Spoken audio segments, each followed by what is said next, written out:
Your genes hold the answers to your family's overall health. I'm Dr. Paula Krupstad, and on the Get to the Root with Hope for Healing podcast, I sit down with experts in genetics, functional medicine, and family care to explore what's really going on beneath the surface so you can stop guessing and start healing. From personalized insights to practical tools, we bring you whole family wellness that starts at the root. Welcome to the Get to the Root podcast with Dr. Paula Krupstad, and today I have the pleasure of interviewing Dr. Elisa Song. She is a Stanford, NYU, UCSF trained integrative pediatrician and pediatric functional medicine expert, and most importantly, a mother to two thriving children. She's a national best-selling author of Happy Kids, Healthy Kids, Happy Kids, and the visionary founder of Healthy Kids, Happy Kids, the go-to resource for families and practitioners seeking trusted, evidence-based root cause solutions for children. She's also been featured in hundreds of top podcasts, and I'm most excited about the fact that Dr. Song is the Chief Medical Officer of Tiny Health, which is leading the way in gold standard microbiome testing for kids and adults. Dr. Song is also the chair of A4M, the American Academy of Anti-Aging Medicine's pediatric education, and has taught parents and practitioners around the world on integrative pediatric topics for leading educational organizations. All right. Well, Dr. Song, may I call you Elisa? Of course. Yes, please do. Yes, thank you so much for joining us today. I'm really grateful for your time, and we can kind of geek out on integrative and functional pediatrics. That's my favorite topics. Yay. Okay. Well, I wanted to just kind of set the groundwork a little bit. Then, one of the things I appreciated about you is that as a pediatrician, I'm a pediatrician too. I graduated from med school in 1990. I've got a little bit more time on you, but I didn't really find functional medicine and opened my own practice about 11 years ago. And we have watched just a whole generation of children become chronically ill. And back in 2005, the New England Journal of Medicine predicted for the first time in history that our kids were expected to have shorter lifespans than us, their parents. And now here we are 21 years later when nearly 1 in 2 kids has a chronic condition. And so, the time to really revolutionize the future of children's health with the pediatric integrative and functional approach is now. All right. Well, I'm just going to jump on in and we're going to talk about why a child's gut microbiome holds the key for lifelong resilience. Would you tell us, how did your journey lead you to integrative pediatrics and stepping outside the conventional pediatric box to focus on holistic wellness for kids? So I actually initially had not intended to go into pediatrics. I knew that I wanted to work with children, and children's advocacy was very important to me. I didn't know what that meant. And in college, I actually was a political science major. And I Oh, thought that I was going to be a children's rights, civil rights lawyer. I actually was in Washington, D.C. for 2 summers with the Children's Defense Fund lobbying for Medicare and Medicaid, actually Medicaid rights to raise the poverty level at which, or lower the poverty level at which families would be eligible for services, and also, helping to support teenage pregnancy education programs. Now, this was back, in I guess the late 80s it was. yes. And I thought that was my path. And I even took the LSATs and, got some law school applications. And then I realized I wouldn't actually be working with children if I went this route. Could be doing a lot of good for kids, but as we all know now, politics is not not what I thought it was going to be in terms of being able to make actionable, quick changes for our kids. And so I decided I would go into medical school. And and it was right around that time, I was a Stanford undergrad, that I saw a flyer. This was 1989. Mhm. for a conference of the American Holistic Medical Association. Ooh. And back then, I that word holistic medicine wasn't even really a thing. It was called alternative medicine. And so I brought myself to the Santa Clara Convention Center and as a junior and was completely hooked. I heard Oh, from people who were just starting to get known, like Andrew Weil, and yes. Joan Borisenko was there talking about what was called mind body medicine. And I knew that that was my path. So I actually, from there, when I applied to med school, initially thinking that I would actually become a naturopathic doctor. I wasn't, nobody back then, mind you, this is now almost what, 40 years, is it 40 years ago? 1989, 19, yeah, Yeah. Oh yeah. my gosh. I know, I don't I like to think know. about that. But yeah, I mean, this was quite a while ago. And, you know, naturopathy was really not that well known, at least in my circle, in my family. And so I ended up going the medical school route. But this desire for more root cause approaches, more holistic, integrative approach has really informed my entire medical school residency and, career paths. I would not practice in any other way. And I feel fortunate that this is always how I've practiced.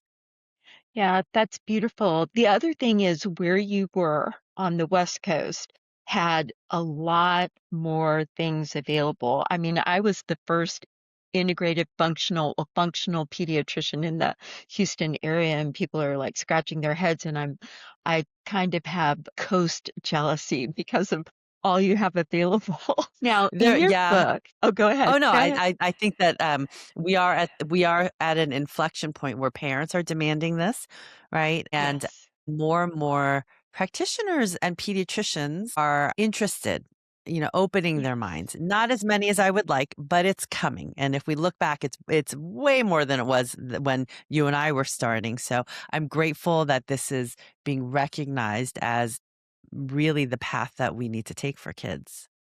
It's interesting when interacting with other pediatricians or physicians or nurse practitioners that have been in the traditional allopathic milieu of medicine, it's not until their own child or their own health suffers that they start looking at other things, and it's like when the need is there, then their heart and their mind are open to another approach. I'm sure you found that too. Yeah, I was fortunate, knock on wood, that I did not have a family member or myself, needing any particular care where conventional medicine didn't have all the answers. But that is the story for most. And Mhm. I'm hoping that we can reach out to the, younger and younger aspirational pediatricians and family practice doctors who are more interested from the beginning. So that will Yes. be that will be that is the legacy that I really hope to leave. Yes. We've had some medical students in resident shadow, and I'm like, "Don't go do that fellowship. Come and join us so we can train you so you don't get any ideas in your head that we have to undo." Yeah. Okay. Now, in your book, you discuss a concept you call whole child resilience. So what do you mean by that? So my practice when I first started it, it was called whole child wellness, and since it's morphed and we're now whole family wellness, but this idea of wellness is a bit static. It's sort of this one point in time. Are you well or not well? And that's not really how we want to think about our health. And so, what we really want to recognize is building those foundations of health for our kids and for ourselves is really building a resilient foundation so that whenever the inevitable viral illness or injury or psychological stressor comes our way, that we trust that this child's body and mind and immune system have the ability to deal with whatever is occurring in the moment and be able to bounce back. And in the ideal world, they would bounce back not just to their baseline, but at a stronger level, even more prepared to deal with the next stressor. And so, what I wanted parents to get away from was this idea that A healthy, well child means that they never get sick and they never get stressed and they never get, any injuries, right? We don't want any, dumps of all of these stressors at once, but we have to recognize that just like your muscles cannot get strong without a little bit of stress on them. Same thing happens with our brain and our mental health and our immune systems and, even at a cellular level. And so this idea that we can build that foundation, trust that our kids can manage and bounce back quickly and completely and even stronger for the next time is what I really wanted to convey with that term whole child resilience. That's excellent. One thing that we do here at the practice, because it's what helped me get well and allowed our family to really pivot, was precision genetics. Now Yeah. we know about the epigenetic, but then there's some things that are hardwired. There's rate limiting steps. And it's the symphony of those bodies, how we support the symphony and move along. Now, what should every parent, practitioner, and our kids know about developing or children's developing gut microbiomes and its influence on their health and well-being? I'd like to thank Fagron Genomics for sponsoring our podcast. Without knowing what your precision genetics are, you don't have a roadmap. So please log on to our website, schedule a welcome call, and see what the Wellness Blueprint can do for you. That's the premier and proprietary genetic panel that Fagron has allowed us to create. So my book, Healthy Kids, Happy Kids, really is about teaching children and parents and practitioners why your microbiome lays that foundation for long-term future health, lifelong health. Now, for children especially, where everything is exploding and developing and, really coming from a relatively clean slate, their microbiome does hold that key for how that trajectory moves along in life. The state of your child's microbiome from birth, shortly after birth, influences their immune development and influences their brain and mental health development. And there are two very large studies that really gave me pause to recognize how important your baby's microbiome is from the start and how important it is for practitioners and parents to understand this. The fertility doctor and the OBGYN to the neonatologist and the pediatrician. It's not well enough known and taught in training. So one study, this was now from 2016, so 10 years ago, it was a study of nearly 800,000 babies, and it was a military study, so they could look at these records and identify babies who had received either antibiotics or antacid medications in the first 6 months of life. And what they found were those babies that received these interventions had a significantly increased risk of virtually every single allergic disease by the time they were 4 years of age. That included eczema, asthma, hay fever, hives, anaphylactic food allergies.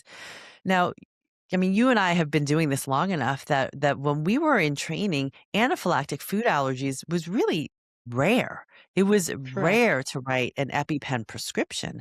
And fast forward to now, we have 1 in 13 children today with anaphylactic, life-threatening food allergies.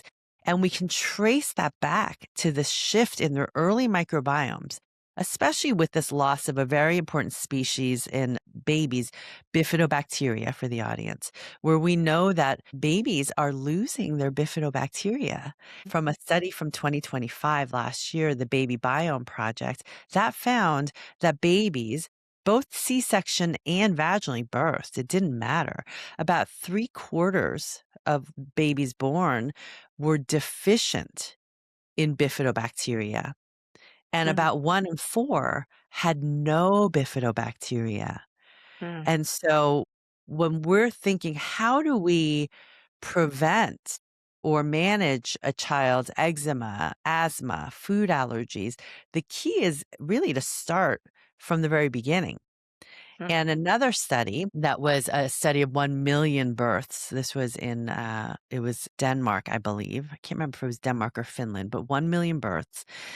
and looked again at antibiotic exposure in those Mm. early years of life and subsequent risk of developing mental health concerns. And this study found that antibiotic use in those early years, infancy and toddlerhood, significantly increased the risk of developing mental health concerns by up to 50% by the time they were older kids and teenagers. And this included behavioral concerns, sleep problems, ADHD, anxiety.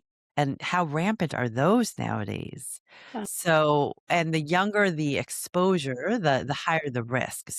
This is not to, it's not to make anyone feel guilty because I know when I first read this and I thought, my gosh, both my babies had antibiotics when they were under 5 weeks of age. It's not to say that we shouldn't go back and feel guilty about that. As moms, it's really hard not to, right? But right. whatever health concern is going on with your child, if we know that the foundation is their microbiome, then we know that if they have an immune system problem or if they have a mental health concern, even if their poops look perfect and they don't seem to have any quote gut problems, those immune problems and those mental health problems are gut microbiome symptoms. And so now we know to look. And I just want every practitioner to understand that so that, if they do give their patients as a prescribing physician antibiotics, that you do so judiciously and also help parents know and kids know how to restore their microbiome after those antibiotics. Yeah. I cringe when we do need to use antibiotics because I'm like, we're going to have to be rebuilding the gut. We're going to need to be using Saccharomyces boulardii and other things. But I want to segue just a little bit. What are the 6 questions that a parent should ask the pediatrician when they're getting ready to prescribe antibiotics? Well, I'll say, the first question, and I have a whole chapter in my book Okay. on what every parent and practitioner needs to understand about antibiotics. It's that important because, as you said, now as an integrative functional medicine pediatrician, the downstream harms that even just one round of antibiotics could Yes. trigger. Right. And so, I mean, you and I, like, we are in this position where we only want to prescribe antibiotics when absolutely necessary. And then when it's absolutely necessary, we have the parents understand it is necessary, finish the course, and let's restore the microbiome. Right. Mm, But in some studies, pediatric studies, they found that up to 70% of antibiotic prescriptions written for children were inappropriately prescribed.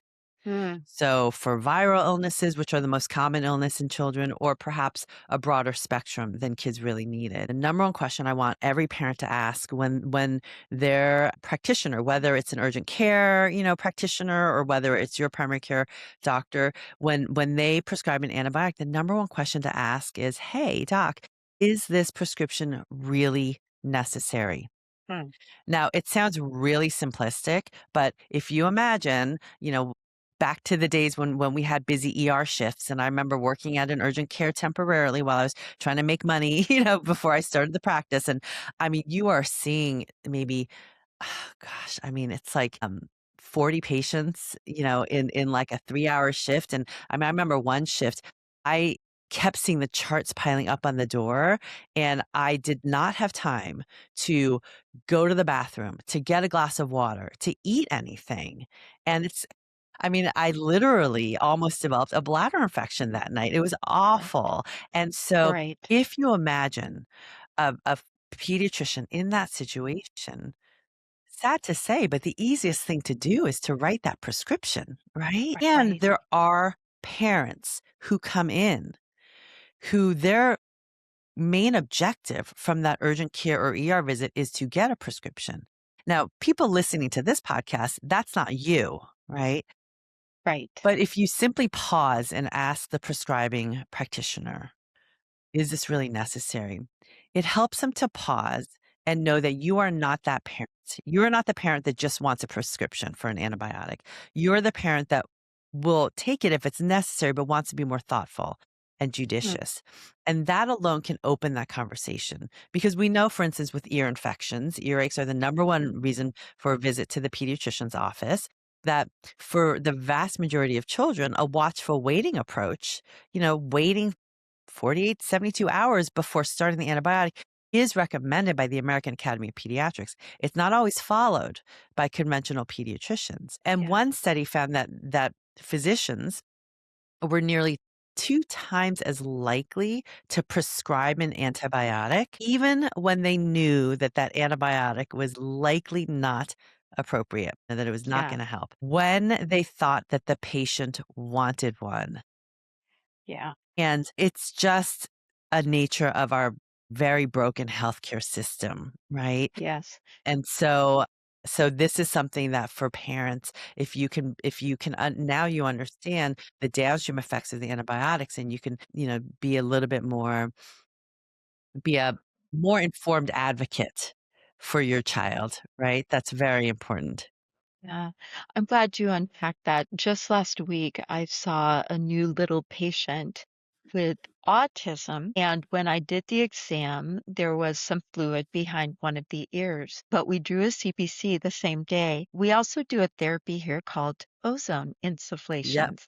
And that's how we treat our ear infections most of the time. And the next day, mom wrote back and said, well, uh, so and so's vomiting and has a fever, and the CBC had populated, and I was able to say, and of course, when we looked at it, I thought it was viral. I just said, well, just keep coming back. Let's do 3 ozone insufflations. Let's ride this out. And here's a little something for nausea. But ride this out. We don't want to have poor use of antibiotics. And sure enough, the third day rolled around and she said, things are so much better. yep. Just had to be careful that I don't disclose anything else because they'll know who they are. Well, and here's the thing, like you and I, we use these more integrative approaches and use homeopathy and herbal medicines. And, I remember in that time when I was moonlighting, in urgent care, it was crazy how many antibiotic prescriptions I wrote. And, Yeah. since starting my own practice and, incorporating garlic eardrops, homeopathy, Mhm. acupressure points, essential oils, in the last 20 plus years, I mean, 22 years of my practice, I can literally count on, the fingers of both hands the times that Mm, I've had to write antibiotic prescriptions for mm, ear infections. And that is a stunning difference between the conventional pediatric practice. So that's where I want parents to learn different tools and have your home toolkit because there's so much that parents can really understand to empower themselves when their kids feel sick so that they first of all don't feel like they're doing nothing and just watching their kids suffer, right? And second of all, have the confidence that what they're doing actually can work. And, that's why in the last part of my book, part 4, I go through the top 25 childhood conditions, both acute right. and chronic, and including ear infections or fevers or, colds and flus. And I instruct parents on my integrated approach. Every practitioner has a unique approach, but my approach that I found over the years incorporates herbal medicines and homeopathy quite a bit and acupressure points. And so if you have that empowerment and that confidence, it's so much easier than to say, you know what, I think I'll wait on the antibiotics. The other Mm, really important thing that I wanted for parents is, especially for parents who are starting out in a more integrative approach. It can be a little daunting and you want to be confident that you're doing the right things for your kids, that you're doing enough. So I also for each condition write when you should call your doctor because I think that's yes. important too. It's not to say that you try all these quote natural approaches and you completely forget about your pediatrician, who's practicing more conventionally, there is a time and a place for antibiotics. It's just if you have those tools, you'll know that when you do use antibiotics, it's appropriate for your kids. Yes. Yeah. That's a huge resource for parents to have. I know we have I kind of have, if I could do it all over again, I would learn acupuncture too. And I took the CEDH homeopathy course and just so many amazing tools that are available that we were never taught conventionally. Now, Elisa, what are some of the most significant factors right now that disrupt our children's microbiomes today? You alluded to a little bit of that, but Yeah, and this is so important for kids and for children to understand because our life right now is filled with microbiome disruptors. That is just the fact of it. And in my book, I call them microbiome mischief makers. But we need to understand our world, everything that we're exposed to is can disrupt our gut microbiome. And if we understand what factors disrupt our gut microbiome, we can take steps to reduce that exposure, to reduce our burden. We can't make it zero and still live, in this modern world, but we can reduce it. So the first is it's not just antibiotics or antacid medications that I mentioned before. Now, just for basic foundations for listeners, if they're not sure why antibiotics and antacid medications are such microbiome disruptors, antibiotics in particular can sometimes kill beneficial bacteria, often kill beneficial bacteria right along with the pathogenic bacteria. And in some cases, they actually preserve some pathogenic bacteria, which is why we sometimes will see C. diff infections, right? So those correct. antibiotics don't touch the bad things that we want them to touch. And same in antacid medications, they alter the pH balance in your gut. And our microbes, just like we as humans, we have a very narrow pH that we like to survive in. And so altering that can completely shift which bacteria or parasites or viruses or fungi actually want to live in your gut. But what people don't understand is that there actually are a whole list of other medications that in the literature have been shown to disrupt the microbiome as much as antibiotics. And that includes some, antihistamines, which right now, as we are interviewing, it's allergy season. And so just being Uh, mindful, even if your child needs Zyrtec or some antihistamine, you still need to be mindful of building a resilient gut microbiome. SSRI medications, mm, anti-anxiety medications, birth control pills, steroids. And if you think about, our teenagers now, especially our teenage girls, are facing this crisis mm, of adolescent anxiety and suicidal ideation and even attempts. And how many of them are on an SSRI for their anxiety or depression, and they're on the birth control pill, right? Which further depletes their gut microbiome. And then maybe they're on low dose doxycycline for their acne. And so yeah, they have all of these factors. And if we don't recognize, oh my gosh, maybe these medications are necessary temporarily, but if we don't get at the root cause, and one of them is the disrupted gut microbiome, these medications further disrupt the gut microbiome. And it's no wonder that eventually these medications stop working for our kids, right, right? right. It's no wonder that for the birth control pill in, our youth, 15 to 24 years of age, they are the age group with the highest risk of suicidal ideation and attempts after starting the birth control pill. And that risk lasts for up to 2 years. And we know that SSRI medications for children, boys and girls, there's a black box warning on that increased risk of suicidality. So we have to be mindful. It is not just about throwing medications and trying to put band-aids on their symptoms. It is urgent that we understand what's going on under the surface, that the mind is not disconnected from the gut or the immune system. And so really understanding how intertwined those are is key. We also have hormone disruptors, these endocrine disrupting chemicals like PFASs, phthalates, parabens, bisphenol A. A lot of people know them as hormone disruptors.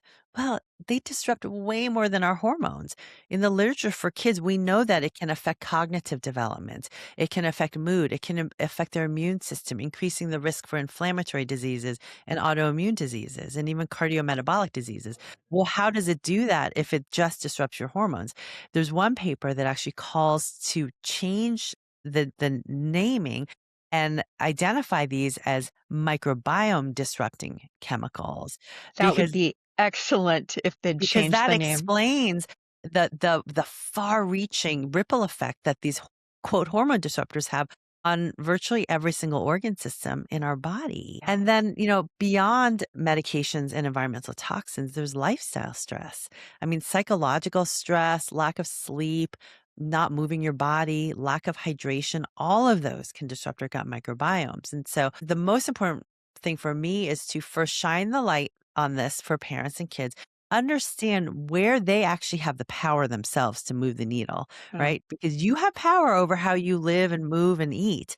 And so then empower kids to live as microbiome centric a diet and lifestyle so that whenever they get exposed to the inevitable microbiome disruptor, which will happen every day, pretty much, yes. right? That their microbiomes are also resilient because a resilient child requires a resilient microbiome. Mm, I love that. You know, you devote an entire chapter to the vagus nerve.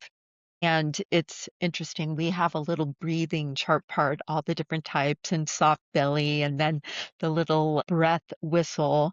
And, taking a little bit of time in the exam room to teach kids how to breathe. But can you tell us why optimizing kids' vagus nerve is so essential for optimizing their microbiomes? We're going to have people listening to this who don't know that the vagus nerve is the only nerve that innervates the entire GI tract. So Yeah. take it away. Well, the vagus nerve, for listeners who aren't aware, is that it's the longest nerve in our body. The Latin root for vagus is the same root as vagabond, meaning it's our Mhm. wandering nerve, right? It wanders from our brain all the way through our body. And not only does it innervate, touch our entire GI tract, but it also touches and controls most of our internal organs like our heart, right? And our Mhm. lungs. And it's a two-way, information highway. And so there's your brain communicates with your gut through the vagus nerve, and your gut communicates with your brain through the vagus nerve. What many people don't recognize is that 80 to 90% of that communication occurs from your gut to your brain. Right.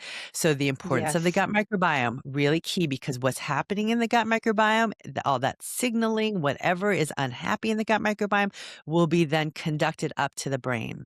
And the state of your gut microbiome can influence your mood and your behavior. For children, it can, and adults, it affect their cognitive functioning. And the other thing that is so important is, when we're thinking about the vagus nerve, a lot of people think, it's that nerve that helps you to feel calm and relaxed, which, yes, it's true. And yet your vagus nerve also controls your inflammatory response in your body, right? Mm, And it controls your immune system functioning peripherally and can affect chronic inflammation and autoimmune risks. How your vagus nerve functions also impacts your cardiometabolic health and your blood sugar regulation and so many other factors that really affect our health. And we know that one measure for your vagus nerve function is called heart rate variability. Some mhm. people will track that with, if you have an Aura ring like I do, or your Apple Watch or Whoop band will track this. Well, why are so many people tracking heart rate variability? Well, heart rate variability is a measure of how well your vagus nerve is functioning, something called vagal tone. It is also one of the best predictors for current and future health. And so when we think about strengthening our vagus nerve, I don't call it mind body medicine anymore. I call it vagus nerve exercises, vagus nerve work, because it's not just about feeling good and happy. I tell people that's a beneficial side effect. What I'm looking for is that your immune system is healthier, that your gut microbiome is healthier, that your heart and your hormones are healthier. And then if you feel good along the way, that's amazing. So Yeah. when we do our vagus nerve work with all the breath work, and I'm so glad that you're spending time in the office to teach kids this. You can only do this in a integrated practice where you have more time to spend with patients, right? Okay. But regulating your vagus nerve, improving your heart rate variability has been found to improve children's gut microbiome diversity and function independent of diet. So even if your children right now are picky or you're having struggles with getting them to eat more vegetables, that's okay. You can work on their vagus nerve first. And Mm, by working on their vagus nerve first, it helps the whole family regulate together, which is really important, right? yes. And then it helps their microbiome shift to a healthier microbiome. Your microbiome actually affects your taste preferences. So then it's actually easier for your child's palate to say, okay, that little, piece of whatever kale on my plate wasn't so bad, right? Yeah. So the vagus nerve is really key to supporting our overall microbiome health and overall mental health, immune health, metabolic health, and that is why it has a whole chapter, and the chapter is called Breathe. Now, there are other ways that we can engage our vagus nerve, like tapping. Cognitive behavioral therapy can improve heart rate variability, walking in nature, but breathing, that's what we have to do every single day, every moment of the day. And your breath is a direct way for you to control and regulate your vagus nerve. In fact, when we're in a heightened stress response state, we can't tell our heart rate to slow down. There's Mhm. nothing we can do to do that. We can't tell our pupils to stop dilating, right? What we Right. can do though is slow our breath, take really deep diaphragmatic belly breaths, and that will then engage our vagus nerve, which then helps our heart rate to slow down, helps our pupils to not dilate, and gets us out of that fight or flight. And so Mhm. we have this power to manage our breath. And so if you can learn that, I feel like that is one of the things that should be a part of every well child visit is learning how to regulate your breath. You know, we are preparing to redo our well child templates, and I think we'll add that in to the Yeah. bigger kids. So much of the time, when you walk into an exam room and you have a family that's been waiting to see you that has a really sick child, and the anxiety and the stress of the mom and the dad is just palpable. And then just taking the time to sit there with them and say, I just want you to know that I've read everything that you have populated. We're not recreating the wheel, but we're going to try to meet you where you are. And it's almost like you can just feel the stress just go out. Yes. And it's all about how we show up in the exam room. Thanks for unpacking that. It's so important. This is the fun stuff out of your book. I love how you made everything fun and little kids remember things. Funny thing, Elisa, that happened. We look at immune systems. I'm not anti-vaccine. I'm pro-patient and pro-immunization. So precision genetics is the foundation of what we Yep. do here. And one little boy, I had told him, well, you can ground and explained that. Then his parents said, would you please tell him to wear shoes? Because he wouldn't wear shoes because Dr. K said I needed to touch the dirt and the earth. But, it's they hear and they're so Yes. smart and it's all about, and then it's like, well, mommy and daddy love you and you don't want to step in doggy poo poo or whatever. And so you need to listen to your parents too. But you talk about the 5 things that create microbiome magic every day for whole gut resilience. Can you share some of your top tips for doing that?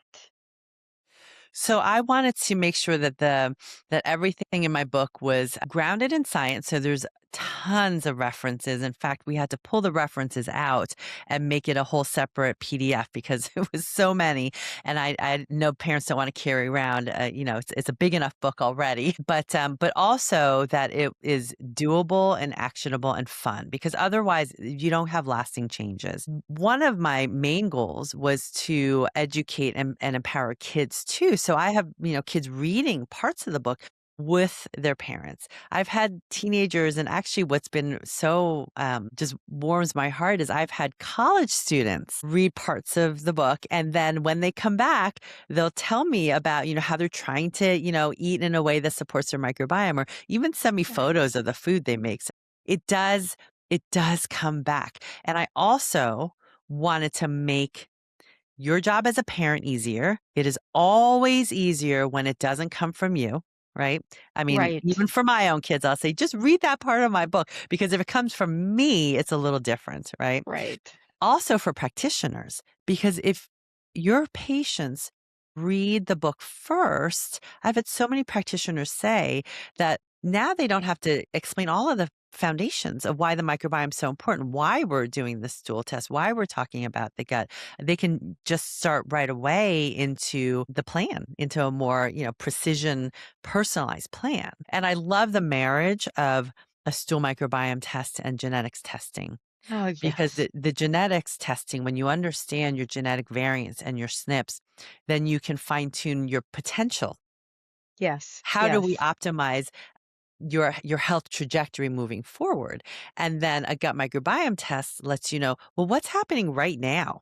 What are some of the inflammatory factors or the gut dysbiosis and things that we need to address so that we can then have your genes actually work for you? So it's an Yeah. amazing marriage of the two, and I'm Yeah. I'm so glad that you do that. Yeah, I have loved that because I'll put the stool study beside their genetics and go, you don't have this enzyme, well, glucosyl transferase that Yep, yep, attracts attracts these healthy bacteria, and this explains why there's not this. Or a family that's dealing with a water damaged building and they have a lot of actinomycetes or endotoxin producers and yep, their home testing has those. And to look at their neurotropic factors, brain regeneration, and what are the things that we can do to modulate those, and glutathione. If they yep. don't make glutathione, that sets them up for the leaky gut to begin with. I'm so glad you brought that up because that's the sponsor. That is what got me healthy, and genetics means so much. Okay, so let's go back. To 5 the 5 things. things. Okay. So the Yes, 5 things yes. from Microbiome Magic, these are things that we do every single day.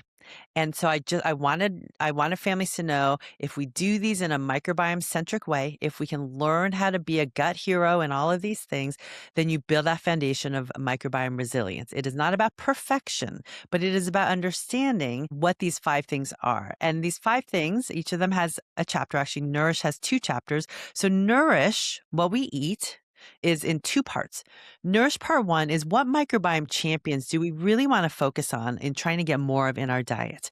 These microbiome champions, again, memorable is key. So the 3 F's: fiber, phytonutrients, which is a pH, but it sounds like an F, and fermented foods.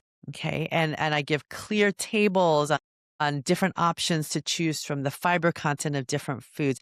I have recipes to make fermented foods that are easy and delicious, like fermented blackberry lemonade, so Yes. that you can get fermented foods in a way that maybe traditional ferments are not favored just yet, but you can start the process. And then Nourish part 2 is what microbiome mischief makers do we want to keep.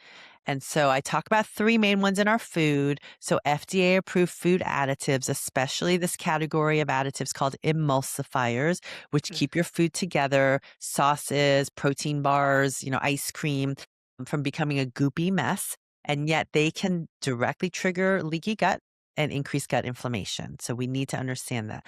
Now, part of, and also added sugars and artificial sweeteners and glyphosate. And I tell you exactly why, so that when your kids push back and say, well, I don't think these are that bad for me, I feel fine, you can show them the science of what's going on in their gut when they eat these, and also what's going on in their brain. Now, part of Nourish Part 2 that's really important is, how do we help our kids live in our modern world, go out to eat with their friends, have quote fun in a kid-friendly way that doesn't wreak havoc on their microbiomes and their brain health. And so one of the most important steps to take away from part 2 is learning how to read food labels like a gut hero detective. And that's really important. I let people know, parents, kids, practitioners, that the 2 most important life skills that I want kids to have before they leave your house are learning how to read food labels and learning how to regulate their nervous systems. If they Excellent. have those 2 things down, so many other things are going to fall into place. I mean, learning how to do laundry, Yes, they need to know how to do that, but that can come, right? Yeah. Watering the plant and keeping them alive. I can't even do that, but yes, that's a good skill to have. But those two skills are foundational. The other, there are 5 things for microbiome magic. I put them in a wheel of whole gut resilience because a wheel always moves forward no matter which one you start with. And so for parents where nourish is hard and their kids, we have kids who are so sensory and they're eating the same, box of mac and cheese and chicken nuggets.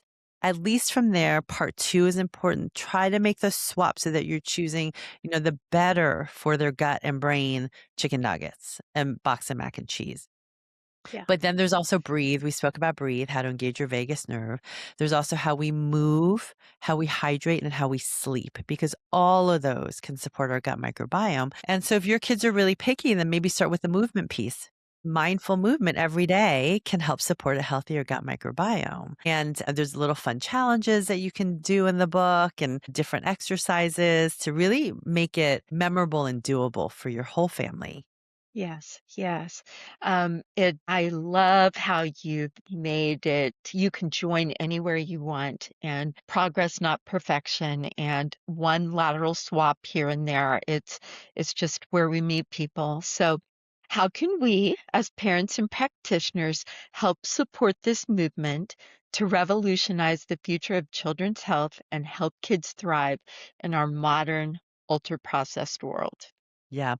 I would say, I mean, education is the first piece, right? Yeah. Education without judgment. And, it is really hard as a parent when you see your kids just gravitating towards all this junk. And there's a reason that's happening because the food manufacturers have done everything they can to make that food as addictive as possible. So it's having compassion and empathy and then educating and empowering. So not just telling your kids you have to do this because it's going to, make your gut microbiome unhappy. It's educating kids. Well, why does that matter? Well, if they don't want as many breakouts on their skin, you start with the gut. If they want to be able to sit still in class better and not get in trouble, you start with the gut. If they don't want to get sick as often and miss so many parties, then you start with the gut. So empowering them is really, really important. It's also voting with our dollars. I mean, Mm. making that conscious choice at the supermarket. And my family, I'm not going to say that we home cook everything from scratch because that's not the reality of my Right. life. And it's not the reality of many, many families' lives. And, I do go to Trader Joe's and shop at, our local grocery store and buy packaged food. And it makes life easier. But if you learn how to choose those foods that don't have the mono and diglycerides or, the carrageenan or the sucralose or the acesulfame potassium, you're voting with your dollars. You're showing that grocery store, okay, these are the things that maybe we don't want to stock as much because there's less demand. And then you're showing the food industry that, yeah, people, parents and kids do want better for you foods. So that's really important. I also think working with your schools in any way possible. I mean, more schools have, school gardens or cooking classes where they're teaching kids how to cook and grow vegetables. And so being a part of that, when kids know where their food is coming from, when they can Yeah. touch the food and smell the food and know what real food is, and when they learn how to cook, it makes it so much more likely that at least they're going to lick it and try it, right? That might be your first step, which is fine, right? But studies have also shown that kids who learn how to cook also are more likely to eat vegetables as adults and feed vegetables to their children. So Yes. that is so important. And whatever else you can do, whether, I'm a big, from my roots down from when I wanted to go into law, I do advocate on a larger level. And so if you can, if there are bills that come up in your state or federal bills that come up that promote healthier food choices, getting rid of, in California, we're on the way. A bill was passed to get rid of ultra processed foods in school lunches. And so Mm. whatever you can do, and if that's not for you, that's okay. But we start wherever we can. Yeah, I so appreciate that summary. It just echoes with who we are as a practice too. So I want to thank you, Elisa, for allowing me to ask you all these questions today. And I want to encourage our listening audience to get a copy of Healthy Kids, Happy Kids and start using this terminology with your kiddos I appreciated what you had to say specifically. For moms and dads and parents that are in survival mode, all they're doing, they're just hanging on to survive. And we always say, no guilt, no shame. We want to meet you where you are. And I also want to thank Tiny Health for the way that you've set the test up and allowing the practitioner to make the recommendations because they know maybe the precision genetics of the patient. They know more about them, and it allows some freedom there to make those recommendations. Yeah. Thank you so much. All right. Well, I want to encourage our listening audience to like and subscribe. That's how we get the word out. And again, Dr. Elisa Song, thank you so much for joining me today. Thanks. Thanks for joining us at Get to the Root with Hope for Healing. If this episode helped you, follow and share it with someone who needs it, and leave a review. It helps others find us too. For a free consultation, visit our website at gettotheroot.com with the number 2 and schedule a welcome call. We'll see you soon.